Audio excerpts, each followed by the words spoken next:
Hello दोस्तों, नमस्कार। आप लोग अगर नीलकमल सिंह का फैन है तो चैनल को सब्सक्राइब जरूर कर लीजिएगा दोस्तों, और ज़्यादा से ज़्यादा इस वीडियो को शेयर कीजिएगा ताकि सभी के पास पहुंच सके। दोस्तों चलिए आज का वीडियो शुरू करते हैं।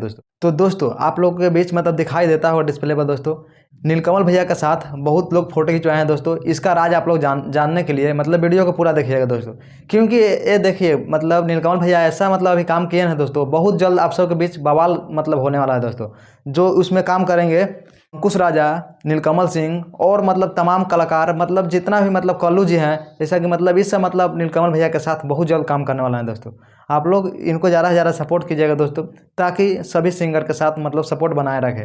क्योंकि नीलकमल भैया कभी दूसरा गाना, खराब गाना कभी नहीं गाए दोस्तों, क्योंकि ऐसा गाना गाए हैं बोलबम में कि कोई नहीं अभी तक गाया है दोस्तों। आपसे रिक्वेस्ट है कि इस वीडियो को ज़्यादा से ज़्यादा शेयर कीजिएगा ताकि सभी को पता चल सके दोस्तों। आप लोग मेरे से बात करना चाहते हैं तो इंस्टाग्राम का लिंक डिस्क्रिप्शन में होगा दोस्तों, वहाँ से आप लोग जाके फॉलो कीजिएगा और हमसे बात कर सकते हैं दोस्तों। और जितना भी नीलकमल सिंह के फैन हैं, अगर कोई भी आपको पास अपडेट आता हो दोस्तों तो हमको जरूर शेयर कीजिएगा, क्योंकि कभी कभी ऐसा होता है कि हमें भी पता नहीं चलता है दोस्तों। तो चलिए आज का वीडियो में बस इतना ही। फिर से मिलते हैं अगले वीडियो के साथ। जय हिंद दोस्तों।